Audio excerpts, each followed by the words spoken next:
عدنان صاحب مجھے یہ بتائیے کہ اب اس سچویشن میں یہ ساری چیزیں اپنی جگہ، کے پی میں حکومت کی جانب سے جو اب بیان بازی جو ہو رہی ہے اس میں تندی آ گئی ہے، وہاں کے معاون خصوصی برائے اطلاعات ہوں یا وہاں پر وزیر اعلیٰ صاحب ہوں اور چڑھائی کے اور جس طریقے سے وہ للکارنے والی ٹون ہے، آپ کو لگتا ہے کہ یہ اب ریزسٹنس اب اس جانب سے کوئی آ سکتی ہے یا وہ اسلام آباد کی طرف کچھ مارچ کا سوچ سکتے ہیں جس طرح کے ایک مومنٹم بنا رہے؟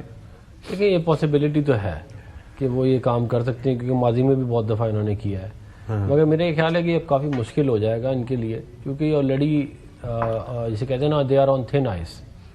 تو اگر یہ کوئی اس طرح غیر قانونی کام کریں گے تو یہ خود جواز پیدا کریں گے گورنر راج کا، سیاسی شہادت کا، سیاسی شہادت یا گورنر راج کا. کیونکہ وجہ یہ ہے کہ آپ کسی صوبے کے ریسورسز کو، سرکاری ریسورسز کو، 1112 کو، ایمبولینسز کو، جو باقی بلڈوزرز ہیں، جو باقی گاڑیاں ہیں، وہ آپ استعمال کر کے سرکاری ملازمین کو لے کے اسلام آباد میں دھاوا نہیں بول سکتے. یہ کوئی اس کی تو کوئی پاس پریزیڈنٹس بھی نہیں ہے یہ جو یہ کام کر رہے ہیں. تو یہ آرگینک طریقے سے یہ لا نہیں سکتے لوگ. تو یہ کوئی طریقہ نہیں ہے. ان کو چاہیے کہ قانون کے دائرے میں رہ کے اپنی حکومت چلائیں اور کام کریں. اور سیاسی شہید یہ اس لیے نہیں ہو سکتے، یہ بھی میں آپ کو بتا دوں کہ 13 سال سے حکومت ہے وہاں پہ ان کی. تو جو کام انہوں نے 13 سال میں نہیں کیا، انہوں نے وہ 2 سال میں کیا ہی کرنا ہے، اگلے 2 یا 3 سال جتنے بھی. لیکن پبلک کنزمپشن کے لیے بھی تو کئی چیزیں ہوتی ہیں نا. لیکن پبلک کنزمپشن کے لیے تو میں آپ کو بالکل واضح طور پہ بتا رہا ہوں کہ ہماری کوئی خواہش نہیں ہے کہ ہم صوبے پہ گورنر راج لگائیں. ہماری کوئی خواہش ہی نہیں ہے کہ ہم چاہتے ہیں حکومت کریں. لیکن ان کا بیہیویئر اگر یہ ہوا کہ ہم وفاق پہ چڑھائی کریں گے اور یہاں پہ لاشیں گرائیں گے اور اس سے ڈی لیجیٹیمائز کریں گے حکومت کو اور اپنا جو ہے وہ اپنے اس گیپ کو فل کرنے کے لیے خود گھسنے کی کوشش کریں گے، یہ ان کی جو منورنگ ہے یہ اب نہیں چلے گی. یہ ہو گیا جو انہوں نے پہلے کرنا تھا، جو چل گیا جو ہونا تھا. پھر جو انہوں نے بات کی طیارہ سازش کیس کی، دیکھیں طیارہ سازش کیس کی تو سزا میاں نواز صاحب کو مل گئی تھی نا. ان کو 21 سال قید کی سزا اور تا حیات نااہل ہوئے تھے اس وقت، 2000 میں بالکل. تو اس کے بعد وہ سزا انہوں نے کاٹی، ایگزائل میں گئے، جو بھی ہوا جیل میں رہے. جاوید لطیف صاحب تو کہہ رہے تھے کہ ایسا کچھ ہوا ہی نہیں تھا جو جس طریقے سے بعد میں بیان کیا گیا. کون سی کس وہ طیارہ سازش سے متعلق وہ تو ہوا میں تھا نا. آپ ایک بندہ زمین میں بیٹھا ہے، اس کو کہہ رہے ہیں کہ اس نے ہائی جیک کر لیا پلین. یہ تو اٹس اے جوک. تو پھر بات انہوں نے کی فیئر ٹرائل کی.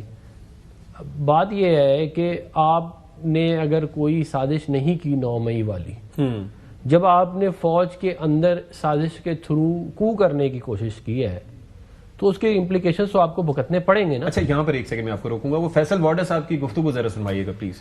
جہاں تک باجوہ صاحب کا تعلق ہے، جب آپ وزیر اعظم ہو کے ڈائریکٹ ہو جاتے ہیں ڈی جی آئی ایس آئی جو ان کے انڈر میں ہے اور آپ ایک گیم کھیلتے ہیں، تو میں تو کہوں گا کہ ناٹ اونلی کہ یہ گیم ہو رہی تھی بلکہ باجوہ صاحب کو بھی ان کے بھروسے کے ساتھ کھیل کھیلا گیا. ہی واز اناویئر کیونکہ direct order was between prime minister and D G I S I. وہ کیا کر سکتے تھے؟ اس میں یہ نہیں میں کہہ سکتا ان کی نیگلیجنس نہیں ہے، انکمپٹنس نہیں ہے، لیکن یہ ضرور ہے کہ ان کے ساتھ بھی دھوکہ ہوا. اس پہ نون لیگ کا سٹانس کیا ہے؟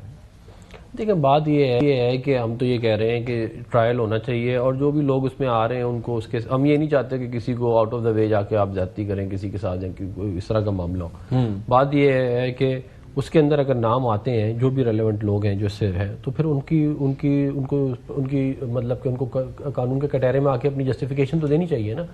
ورنہ یہ مجھے آپ بتا دیں کہ کیسے سالوں تک یہ جو ٹاپ سٹی والا کیس ہے یہ ڈی جی سی جب تھے تب بنا تھا، اس کے بعد 2 دفعہ پروموٹ ہو گئے.